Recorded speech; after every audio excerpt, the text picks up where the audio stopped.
Praise Katy Perry. Do do do. Josh review. Yeah.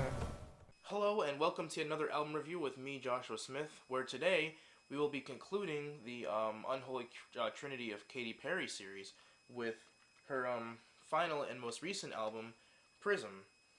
This album was released October 18th of 2013. A little chart information about it: it peaked at number 1 on the U.S. Billboard 200 and has sold over 1,100,000 copies so far. It was released on the label Capitol, and its singles are Roar, Unconditionally, Dark Horse, Birthday, and This Is How We Do. So, this is how I do, and we're going to get started with this right now.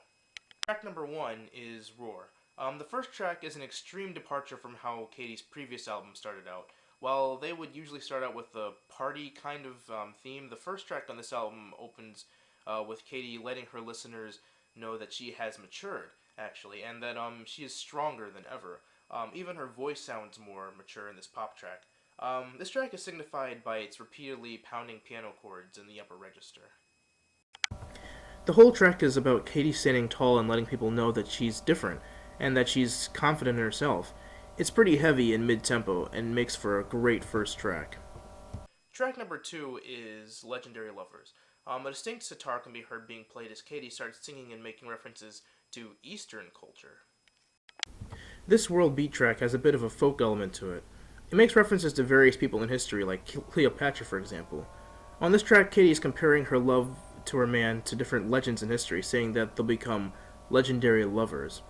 Near the middle, there's a breakdown filled with Indian drums, giving it a bit of a psychedelic tone, reminiscent of those songs George Harrison wrote with Indian influences. It makes subtle sexual references, but not enough to mar the song. Track number 3 is Birthday. This disco-inspired track has a very 80s vibe to it, and with its guitar part, it sounds something similar to Chic or even early Prince. Compared to the previous tracks, this album contains less subtle references to sex, but each one is hidden within the lyrics that talk about different elements of a birthday party, such as eating cake, birthday suits, and big balloons. I'm guessing you can all guess what those are.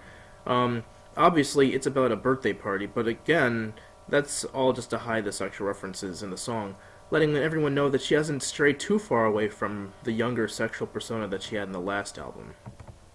Track number 4 is Walking on Air. A deep house track that's absolutely perfect for clubs, that kind of reflects on the previous track, actually. It's reminiscent of early pop music from the 80s and the early 90s. Basically, this track is about how a love is so strong, it's like she's flying. Could there be subtle drug references? Maybe, but that's for you to decide. In about the last minute, a gospel choir is thrown in behind Katy to add even more uniqueness to this track. It's fast-paced and perfect for dancing to. Track number 5 is Unconditionally, an electro-pop track that deals with loving someone, as the title says, unconditionally. It only adds to that whole Katy being more confident, in that instead of her needing, someone else to love her, she's saying that she'll love and care for the man she's with, being that that he's a tad bit insecure. It's a bit slower than the previous tracks, but it never loses that pop vibe it has going on. And Katy's vocals on this are ace, and it's definitely hit-worthy. Track number 6 is Dark Horse. The big hit of the album has a mixture of minimalist pop, as well as the subgenre of rap called trap, which features layered synthesizers, heavy instrumentation, double time, and aggressive lyric content. And all of that is exactly what this track has. It has an obvious hip-hop influence and is perhaps the heaviest track on the album, as well as one of the most interesting tracks on the album. It deals with Katy taking on the role of a witch, telling a guy that's fallen in love with her that he's chosen the wrong girl, and that he will bewitch her and sorta kinda kill him if he does anything wrong. So it deals with more themes of legend and lore like Legendary Lovers does. Rapper Juicy J is featured on this track and raps on the bridge, basically emphasizing how dangerous she is. It's without a doubt one of the strongest tracks on the album, and was one of the first tracks released for the album as well. Track number 7 is This Is How We Do, another party track that just describes how Katy rolls, has a bit of a more hip-hop influence, like the previous track. It has a synthesized record scratch sound thrown in, so that's really interesting. It sounds more like a wub, but, it reflects themes of last Friday night, and that it shouts out to different people doing different things to, party even harder. It's not a very strong track, but it's definitely fun to dance to. Track number 8 is International Smile, a pop track that talks about a girl with an international smile. In other words, she's been all over the world. It's fun to hear all the places Katy mentions, and at one point in the track she even sings a little bit in French. In the last minute, we hear a flight attendant say that the plane is landing before we hear a really, really cool synth solo that appears to incorporate talkbox, a very rare method of combining instrument with voice. Either that or it's just extreme autotune, but either way, it gives Katy a really nice robotic voice, as if she was singing on a Daft Punk song or something. Track number 9 is Ghost, a slower track that once again has an 80s slow pop feel to it, as well as an R&B influence. That's mainly in the verses, though, and as the chorus has more of a stadium rock element to it, with hand clappy beats and whatnot. Interestingly enough, it's the first breakup track on the album, which is different from the previous albums that would contain quite a few breakup tracks before reaching the last quarter of the album. In the bridge, it adds a beautiful string section before going back to how it originally was. The track talks about how the guy she is with is now like a ghost. She can't see him, and he was cold, as most specters, leaving a chilling feeling. It continues with the legend and lore theme again, but this time with something a little darker than a sexually appealing witch like in Dark Horse. Track number 10 is Love Me, filled with a driving drum track and Katy's dark, ominous vocals. This track is a plea to a guy to love her, and not second-guessing it anymore. Much like the previous track, it's darker than the previous tracks.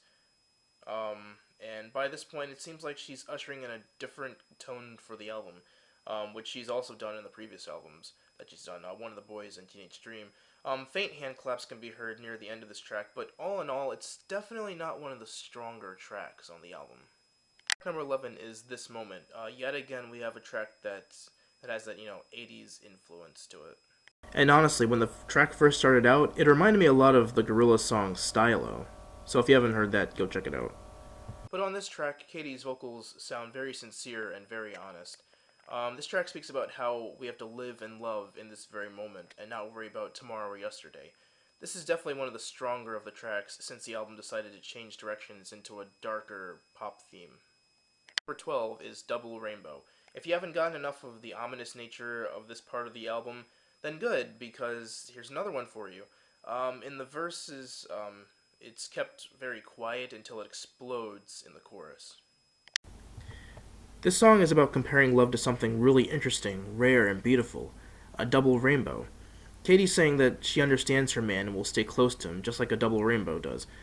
They're a pair, and they're inseparable. Track number 13 is By the Grace of God. The final track in the album opens with a gorgeous piano melody that continues throughout the track.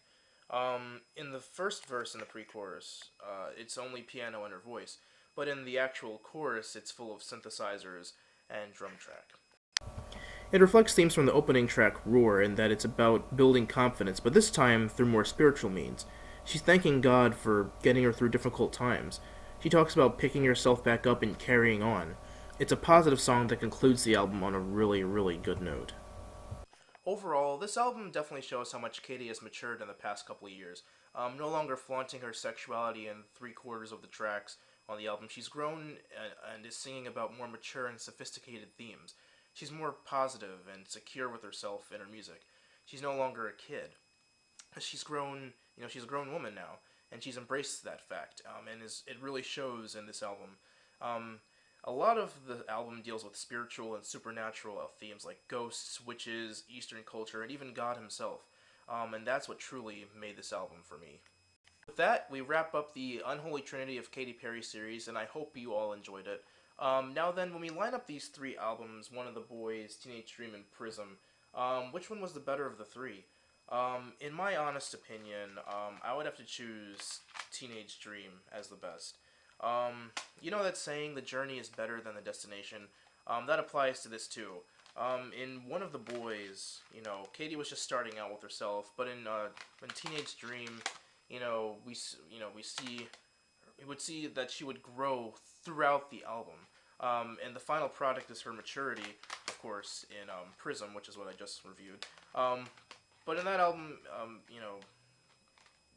because the final outcome is that growth, it doesn't seem like she grows at all throughout Prism.